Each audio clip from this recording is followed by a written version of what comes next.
Yes, isinusulong ngayon ng dating senador na si Leila de Lima na makonvict at makulong ang dating presidente na si Rodrigo Duterte na siya ang itinuturong mastermind noong war on drugs.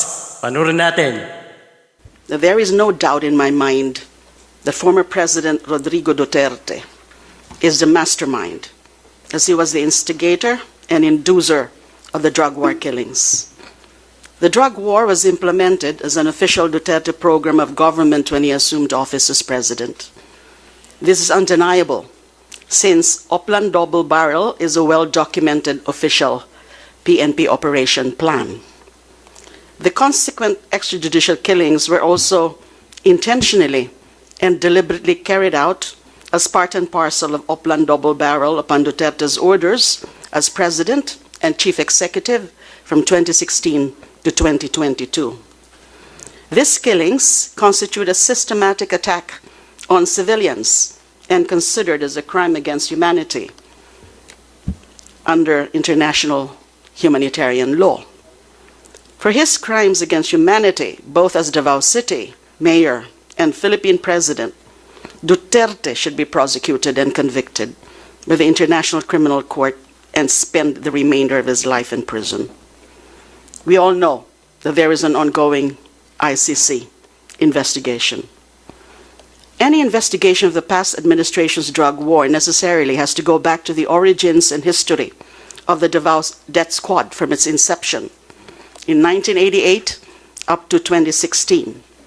This is because the 2016 to 2022 drug war is a mere offshoot of the DDS experience in Davao.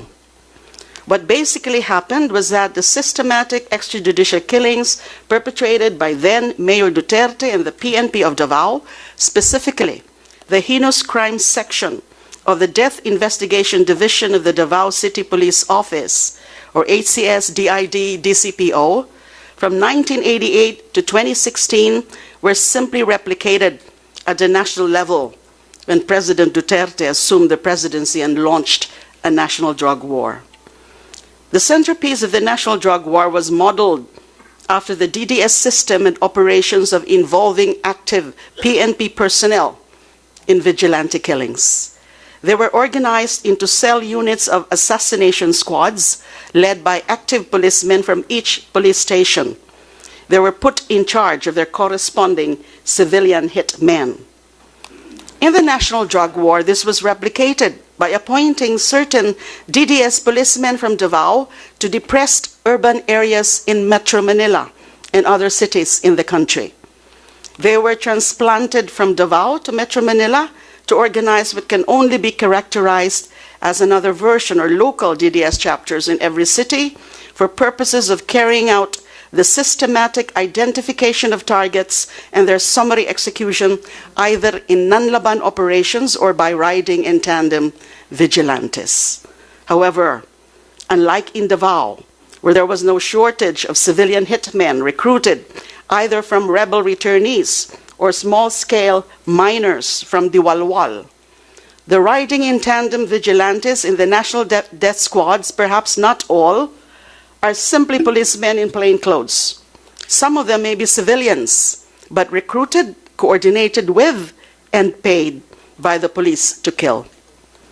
During the 2009 CHR investigation on the DDS, the names of Edgar Matobato and Arturo Las Cañas already came out and were identified as members of the DDS, together with the other members of the heinous crime section of the DCPO.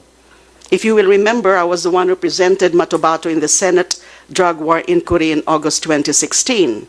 Unfortunately, the House then did not yet have its counterpart inquiry on the drug war then. As far as I know, this is the first one. The House was then busy with the inquiry on the Bilibid drug trade and on my personal life. After I presented Matobato, the members of the heinous crime section of the DCPO were summoned to the Senate hearing for his identification, for Matobato's identification. He did not have to identify each one of them because every single one of them admitted that Matobato could identify them, including Arturo Las Cañas. Because I presented Matobato in the Senate inquiry, and I think you know this, I was removed as chairperson of the Senate Committee on Justice and Human Rights. I was already arrested and detained as a result of the House inquiry on the Bilibid drug trade when Arturo Las Cañas came out and admitted being the operations head of the DDS and pointed to Duterte as the mastermind in the extrajudicial killings perpetrated by the DDS in Davao. He eventually testified at the Senate, but his testimony was dismissed as being unreliable, the same way Matobato's testimony was dismissed by the Senate Justice Committee after Senator Gordon took over as chair. As far as I know, Las Cañas is one of the major witnesses of the Office of the Prosecutor of the International Criminal Court, or the OTP-ICC, in the case against Duterte and other high officials of the Duterte administration for crimes against humanity. Recently, we heard it on the news, the Senator Sonny Trillanes revealed an ICC document identifying now Senator Bato de la Rosa, former PNP Chief Oscar Albayade, former CIDD Chief Romeo Caramat Jr., former PNP Chief Intelligence Officer Eleazar Mata, and former Napolcon Commissioner Edilberto Leonardo as additional suspects in the ICC investigation. Compared to the ICC investigation of the drug war killings by the local authorities led with the DOJ has barely scratched the surface. And I think you also know this. It was disclosed in an earlier hearing that in its 2017 year-end accomplishment report, Malacanang claimed 3,967 killed in non-laban operations and 16,355 vigilante killings for a total of 20,332. That is for the period of July 1, 2016 to November 27, 2017 alone. Note that Malacanang under Duterte also considered the 16,355 vigilante killings as accomplishments in its drug war. Malacanang and even the PNP ceased to release data on those killed in vigilante operations and categorized as homicides under investigation from 2018 to 2022.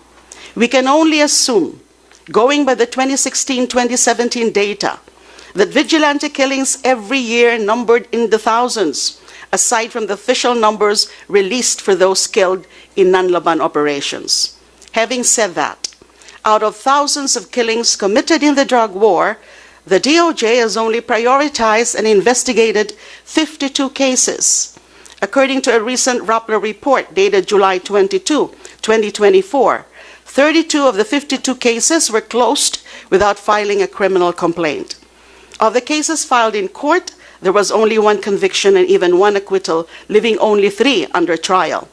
8 cases were filed before the public prosecutors, and 7 are still undergoing reinvestigation.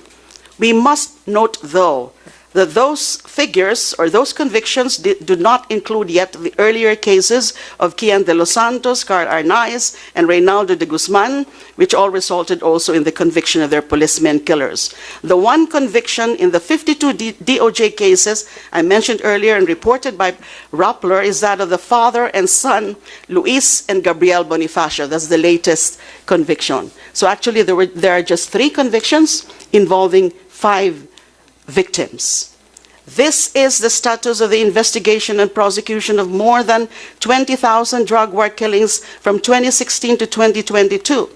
Out of more than 20,000 killed in police and vigilante operations, only 16 cases were filed with the public prosecutors and the courts, or roughly 0.08%. This is based on the conservative estimate of 20,000 killed that was already admitted by Malacanang under Duterte in its 2017 report. This does not yet include those killed from 2018 to 2022. As far as I know, the DOJ has no pronouncement on whether it will conduct further investigations of the remaining 99.92% of drug war killings. We also do not see, everybody knows that any investigation by any domestic authority of PNP higher-ups, and let alone of the former president. So ayan mga Lodi, anong masasabi nyo sa mga pahayag at sinabi ni Senator Leila de Lima? Kayo nang umusga. Maraming salamat.